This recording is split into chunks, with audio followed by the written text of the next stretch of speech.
Peter, what is your vision for a post-COVID New Zealand? Well, I think it's probably shared along with most New Zealanders, a prosperous, high productivity, high wage, smart economy. I think if you can solve that, then everything else gets solved from top to bottom. So how do we get there? That's not an easy thing. I mean, historically, our productivity, if we pick on productivity for a moment, productivity has been historically very, very low. And it's not because we're not smart or we don't work hard. Kiwis are some of the hardest working people and smartest on the planet. It's just the fields that we've chosen to go and pursue lend themselves to those kind of outcomes. And if you look at a huge number of the large companies and the high productivity areas, a lot of it is in tech and deep tech. I think that should be a strong focus as we try and leverage this crisis into something more prosperous for our future. And as we enter this phase, which is completely unprecedented for us as a nation, why is it important to have a long-term vision or strategy? If you don't know where you're ultimately trying to get, then it's very easy to run round and round in circles. If you don't have something to ultimately shoot for and really be clear about, then it's hard to understand what everybody works for. It's no different. Having a vision in a company is really, really important. So why not having a vision in a country is really, really important. At Rocket Lab, everybody knows we go to space to improve life on Earth, and everybody's very clear about their tasks and what they do and how that contributes to that ultimate vision. And I think probably as a country we need to do the same. Now, COVID-19 has really given us a chance to kind of pause, potentially reset and look at all facets of our lives. Why do you think it's so important that we take advantage of this opportunity? I'm not sure it's so much of a pause because it's certainly a giant interruption which causes you to think, is this the way that we continually want to go? And in some cases it will be, and in other cases, it's a good opportunity to think about going in a different direction. But I think it's important in something as major as this event that really takes stock of where we are as a nation. The world has changed, how we fit into that changed world, and create a plan to go forward about how we think we can exploit the opportunities that are there in the new world. And if we don't sit back and think about some of those things, take stock as you talked about, what opportunities do you think could be lost? Well, I think it would be very disappointing if we went back to the same old low productivity, low waged economy.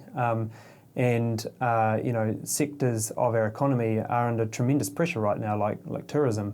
So that's a real opportunity to think about, do we want very low-end camper vans with people pooing in the bushes, or do we want to set ourselves up as a country for a much higher-end clientele that can contribute much more wealth into the society? So those are the kind of things I think that it would be a good to take stock of. I haven't got the answers for that, by the way, and I'm not saying that we should stop the lower end of the market, but certainly there's an opportunity to build some infrastructure at least for the higher end of the market. So where do you think maybe we need to up our game a little? The area that New Zealand, in my view, has always struggled with, especially from an entrepreneurial standpoint, is just thinking big enough. Thinking, actually we can take on the world, we can go after these really big projects and these really big problems, resource them correctly with capital outside New Zealand, inside New Zealand, and build large global enterprises. That's where you can create a lot of value. If you take Rocket Lab, for example, we're a US company, have been for many years now. We started in New Zealand.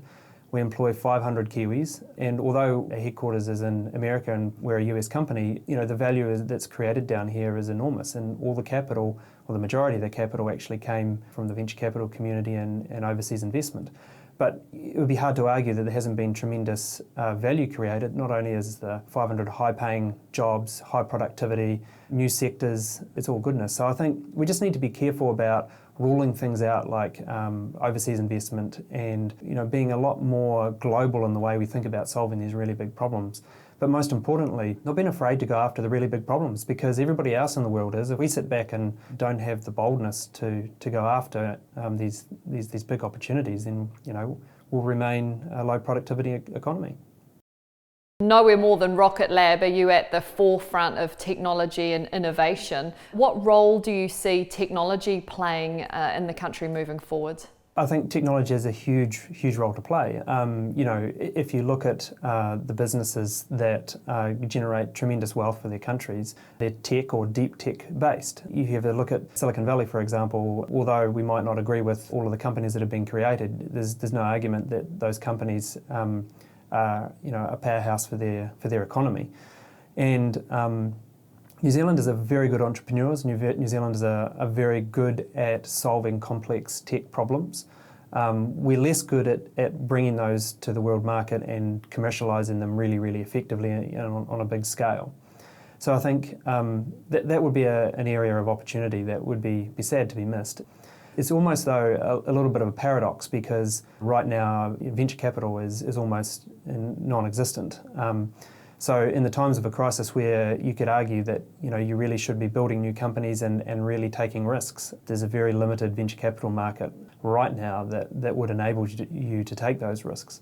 But this is a speed bump. This is not a long-term set-in. So those venture capital markets will return quickly. They have capital they need to put to work.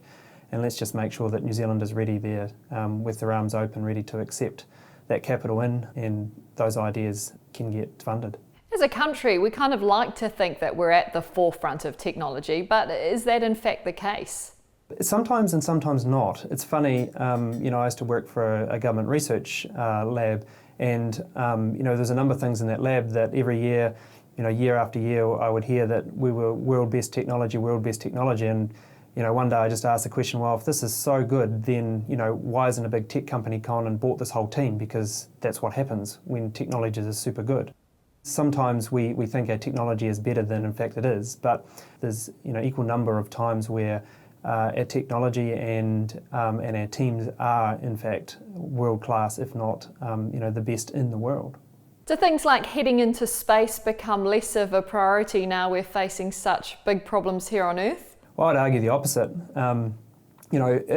Everybody's jumped on Zoom recently, and I'm not sure how many people looked at the sky while they were on Zoom thinking, oh, thank goodness for all those satellite communication networks so I can have my calls. So I think, space infrastructure is more important than ever, and having a very inward-looking, technology defeating view is exactly the wrong thing to do.